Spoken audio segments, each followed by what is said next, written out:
अच्छा sir Anil sir आपसे जानना चाहेंगे कि मतलब कहते हैं कि मतलब इंडस्ट्री में अब सुपरस्टार्स नहीं रह गए हैं और मतलब कि जो सुपरस्टार्स हैं वो शाहरुख, आमिर, सलमान, बस दैट्स इट, और उसके बाद से सुपरस्टार नहीं रह गए हैं, तो आपका क्या कहना है इसमें? नो बट यू आप नो, सलमान के साथ काम कर चुके मैं हैं, तो मैं क्या कर क्वालिटीज़ रहती है जो आप मैं यंगस्टर्स को बहुत भी बता सुपरस्टार्स के सकते हैं? साथ काम कर चुका हूँ, और जी। मैं मेरा ये मानना है कि एक हद तक ये शायद ये और सिर्फ एक टेक्निकल पॉइंट ऑफ व्यू से मैं कहूँगा क्यों ये बात से मैं थोड़ा सहमत हूँ, और शायद ये बदल भी जाए। I'm being a little bit of a midpoint, thing, कि जब हमारे जितने भी आपने सुपरस्टार्स का नाम लिया और जितने हैं हमारे इंडस्ट्री में आज तक, जाहिर सी बात है कि उन्होंने बड़ी और कड़ी मेहनत की है। बट एक दौर हुआ करता था सिनेमा का, जब थिएटर आता था, एक फिल्म आती थी और वो एक थिएटर में उसे समय मिलता ग्रो करने का। यानी एक अगर जैसे अगर मैं शोले की बात करूं, ये मैंने सिर्फ कहानियां सुनी है, जाहिर सी बात है जब मैं छोटा था और बड़ा हो रहा था, तो मैंने भी अपने माँ बाप से जो फिल्म से बिलोंग करते हैं तो उनसे भी काफ़ी कहानियां सुनी है। शोले नहीं चली थी, है ना, बट उसे समय दिया गया था और फिर लोगों तक वो फिल्म पहुंची और वो समय निकल गया और वो फिल्म इतनी आज तक जानी जाती है। तो हमारे एक्टरों को वो समय मिलता कि वो दर्शकों से कनेक्ट कर पाते। वो इतना ना कंपटीशन हुआ करता था इतना, है ना, तो एक एक्टर उस समय अगर 10 फिल्में कर रहे हैं, है ना, हम सुनते थे ना कि उस समय एक्टर 12-12 15-15 फिल्में करता। तो अब आप सोचिए कि वो 15 फिल्में आपकी 1.5 साल में आ रही हैं और हर फिल्म आपकी 6-6 महीने चले जा रही है। तो जाहिर सी बात है कि आपके ऑडियंस और उसकी आने वाली पीढ़ी और फिर उसकी आने वाली पीढ़ी, 3 पीढ़ी दर पीढ़ी रेजनेट करती रहती हैं। तो वो समय निकल गया है। ऑफ कोर्स आज बहुत फास्ट पेस लाइफ है। आज अगर आपका फ्राइडे, अगर पहले फ्राइडे की ओपनिंग नहीं लगती, संडे को आपकी फिल्म उतार देते हैं, है ना। तो आपको वो समय नहीं मिलता अपनी ऑडियंस के साथ कनेक्ट कर पाना। तो जी हाँ, उस पॉइंट ऑफ व्यू से उस लेवल के सुपरस्टार्स नहीं बन सकते। ऐसा नहीं है कि पैदा नहीं हो सकते और कला नहीं है लोगों में। और मैं ये अपने एक्टर्स से, अपने स्टार्स से ये बिल्कुल नहीं छीनना चाहता कि इनकी कड़ी मेहनत ने उन्हें वहाँ पहुँचाया है। मैंने सलमान सर के साथ मैंने काम किया, मैं उम्मीद करता हूँ कि Aamir sir, Shahrukh sir, but मैंने अजय देवगन जी के साथ भी काम किया है, प्रभास के साथ भी काम किया है, और बहुत मेहनत करते हैं ये लोग।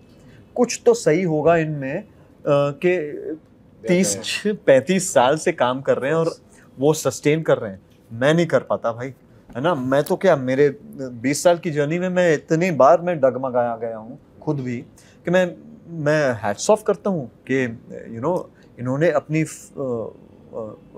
फिल्मोग्राफी ही नहीं, बट अपने फैंडम को, अपने स्टारडम को, अपने पर्सोना को किस तरीके से मेंटेन किया है। आज भी अगर सलमान सर अगर आप देखें, आप कहेंगे, आप फील करते हैं ना कि superstar, Shahrukh sir superstar, not just because of the body of the work but of how they have sustained with their hard work. और शाहरुख सर की तो जर्नी मैं जानता हूँ कि कहाँ से टीवी से वो भी आए और उन्होंने भी पहले तो दीवार जैसी फिल्म में सेकंड लीड किया, फिर एंटागनिस्ट का किरदार करना अंजाम जैसी फिल्म में, फिर वहाँ से फिर सडनली डर, फिर एक, तो वो जर्नी को आप कॉन्स्टेंटली फाइट कर रहे हैं। तो वो उनकी, मैं वो बैटल, पहली बात तो अगर आप में वो है तो शायद आप में वो स्टारडम पैदा हो सकता है, बट मौका मिले, आज हर कोई इंसान उस मौके की तलाश में है कि कौन आपको वो अगला मौका देगा और आप पे वो दाव लगाएगा। सर वो मौका मिलने, बस उसके इंतज़ार में हम सब भटक रहे हैं। अनिल सर एक और बात जानना चाहेंगे आपसे कि ओके फाइन, ठीक है। एक और चीज़ जानना चाहेंगे आपसे कि कहते हैं कि यंगस्टर्स जो भी आ रहे हैं वो ज़्यादा सोशल मीडिया के ऊपर इंक्लाइंड हो रहे हैं और उसकी वजह से जो है वो एक्टिंग पे अपनी कंसंट्रेट नहीं कर पा रहे हैं, क्या कहेंगे उसके बारे में? Sir this is a very tricky question, to be very honest. मैं शायद ये सवाल खुद भी इतना ठीक से नहीं दे पाऊँ। सोशल मीडिया के बादशाह तीनों यहाँ पे तो बैठे हैं आप तीनों आपके। से जानना चाहेंगे। बट मैं अपनी स्ट्रगल से मैं बस इतना कह सकता हूँ कि ऑफ कोर्स ये एक बड़ी प्यारी जर्नी है जी, और इसे ब्रिज करना बहुत इम्पोर्टेंट है। जी, और शायद मैं इस शो का हिस्सा इसीलिए बनना चाह रहा था कि जैसे मैंने कहा ना कि मैं भी इनसे सीखना चाह रहा हूँ जी, कि ये है क्या। ये भी एक कला है, जी, अपने फैंस को कॉन्स्टेंटली एंटरटेन उस मीडियम पे करना, वो भी एक कला है, वो भी एक टैलेंट है। जी, तो इसे हम नज़रअंदाज तो बिल्कुल ही नहीं कर सकते और ये नहीं कह सकते कि नहीं भाई क्योंकि सोशल मीडिया पे है तो ये नहीं, वो भी काम ही है ना सर। जी, अगर अपना आदमी रोजी रोटी उससे अगर कमा पा रहा है, अपना घर चला पा रहा है, तो वो काम है।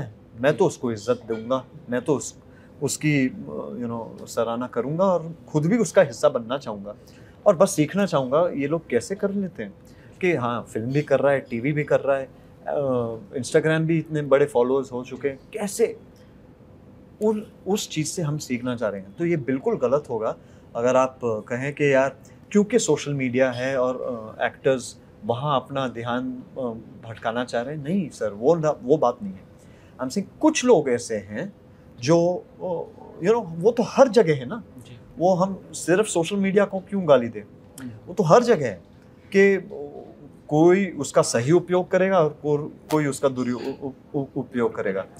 कोई कहेगा कि नहीं यार ये मुझे एक सही माध्यम मिला है कि मैं अपने आप को मेरे अपने कला को इस पे दर्शाऊं ताकि कोई जो वहाँ पे परखने वाला है, मुझे जौहरी बैठा है, वो मुझे देख ले। तो ये इतना अच्छा प्लेटफॉर्म है। मेरे समय पे मुझे ये प्लेटफॉर्म नहीं मिला था। मुझे जाना पड़ता था, दरवाजे खटखटाने पड़ते थे और वाकई में भीख मांगनी पड़ती थी लोगों से कि भाई मुझ में वो है कला, आप एक बार आजमा तो लो। बट अब ये नहीं है, अब मौका मिला है तो why should we sit down and grudge that? No, I don't grudge it. हाँ, कुछ लोग हैं जो इसका जैसे मैंने कहा कि एक गलत इस्तेमाल कर लेंगे, कुछ और शोकेस कर लेंगे, और मुझे नहीं लगता अटेंशन के लिए आपको वो करने की ज़रूरत है। मैं अपने सोशल मीडिया पे अपनी फैमिली को दिखाता हूँ, अपनी बच्ची को, अपनी बीवी को, अपने माँ बाप को। क्यों? क्योंकि वो मेरा परिवार है और मैं चाहता हूँ कि जो मेरी छोटी भी अगर फैंडम है तो मैं चाहता हूँ कि वो उससे रिलेट कर पाए कि भाई हाँ यार ये बंदा इस किस्म के किरदार कर रहा है, बट यार ये इसकी पर्सनल लाइफ है, ये इसकी फैमिली है, ये इसकी बच्ची है। मुझसे ज़्यादा मैं झूठ नहीं कहूँगा, अगर मैं एयरपोर्ट में हूँ तो कभी कभार लगता है कि 5 लोग आ रहे हैं यार फ़ोटो खींचने, बट वो 5 लोग मेरे लिए नहीं आते, वो ये पूछने आते हैं कि भाई नील से नुरवी कैसी है, मेरी 6 साल की बच्ची, क्योंकि वो इंस्टाग्राम के ज़रिए वो नुरवी की जर्नी देख रहे हैं। तो अच्छा लगता है, क्यों नहीं यार, एक बाप को अच्छा ही लगेगा। बट वैसे ही जब मैं इनके साथ बैठता हूँ और मुझे जब ये मैंने आपसे कहा वापस मैं कहूँगा कि मुझे मौका मिला तो मैं हैट्स ऑफ करता हूँ, सल्यूट करता हूँ कि आप संघर्ष भी कर रहे हैं, आप मेहनत भी कर रहे हैं, आप अपना मकाम भी हासिल कर रहे हैं और आप अपनी फैंडम को भी बढ़ा रहे हैं और कॉन्स्टेंटली। बहुत स्ट्रेसफुल है सर। आज तो हम कह सकते हैं कि भैया नहीं यार मुझे नहीं करना सोशल मीडिया हर दिन, बट हर दिन डिसिप्लिन के साथ उठना, वही बॉडी शोकेस करना, वही अपना टैलेंट शोकेस करना। बंदा किसी एक बंदे को फॉलो नहीं करता, राइट है? अभी शायद एक आध फॉलो करता जस्ट होगा, माय एजेंसी है ना, माय टैलेंट एजेंसी, है ना? दैट्स इट, है ना? फिर भी आप देखिए फॉलोइंग कितनी है, कुछ तो होगा ना, कुछ तो एस्पिरेशनल और इंस्पिरेशनल होगा। आप इनकी फैन फॉलोइंग को देखिए, इट्स क्रेजी। यहाँ पे ट्रेलर Crazy. ड्रॉप हुआ नहीं, टीजर ड्रॉप हुआ नहीं, मैंने बोला मैं अपने खुद के अपने बंदों को बोल रहा हूँ भाई कोई तो कमेंट कर लो कोई तो कमेंट कर लो, कोई मौका ही नहीं मिल रहा है। अच्छा किसी एक मेरे फ्रेंड और फैमिली ने अगर कमेंट कर भी लिया, cut cut cut cut cut cut cut चला गया, डिसअपीयर हो गया। और भाई साहब 11-12 मिलियन फॉलोअर्स पे बैठे हैं भाई, एक घोड़े पे बैठे सवार हो गए, चल दिए कहीं पे तो वायरल हो गए, फिर भी मेहनत कर रहे हैं। तो I think that is outstanding. या सर लास्टली एक मैसेज बस एंडिंग कंक्लूजन, लास्टली क्या मैसेज देना चाहेंगे अपने फैंस को आप इस सीरीज के जरिए? ये सीरीज़ मैं चाहूँगा कि हम सब चाहते हैं कि हम सब ने बहुत मेहनत करी है, हमारे मेकर्स ने, हमने, तो बस हम यही चाहेंगे और यही रिक्वेस्ट करेंगे आपसे कि प्लीज़ 16 मई को ये सीरीज़ आ रही है जियो हॉटस्टार पर, है जुनून, और हम चाहेंगे कि आप इसे देखें और हमें ढेर सारा प्यार दें और अपनी ब्लेसिंग्स दें। मैं कहना चाहूँगा कि अगर आप सब में वो टैलेंट है और आप में अगर है वो जुनून, तो then dream, dare and dominate. And watch है जुनून। प्लीज़ प्लीज़ प्लीज़ हमारा ये शो देखिए। बहुत सारे एक्टर्स, बहुत सारे प्रोफेशनल्स एक साथ आके सब ने कोशिश की है कि एक बहुत अच्छा शो बना सके जो आपके लिए बहुत रिलेटेबल भी होगा, बहुत हाई ऑन ड्रामा है, बहुत अच्छा मैसेज इसमें है, बहुत चीज़ों से आप रिलेट कर सकते हो, कनेक्ट कर सकते हो। तो प्लीज़ प्लीज़ देखना है जुनून on Jio Hotstar on 16th May। मैं चलिए मैं कुछ कहता हूँ इसलिए इतनी मेहनत करो कि उस हार से भी प्यार हो जाए, जीत जाओगे। और यही मुझे लगता है जुनून और मिसफिट्स की कहीं ना कहीं जर्नी रही है शो में। तो प्लीज आप जाइए। Thank you sir. आप प्लीज जाइए, है जुनून देखिए, साथ करो, देखते हैं जीतता कौन है, इस चीज के लिए देखते हैं। Please guys, please, thank you.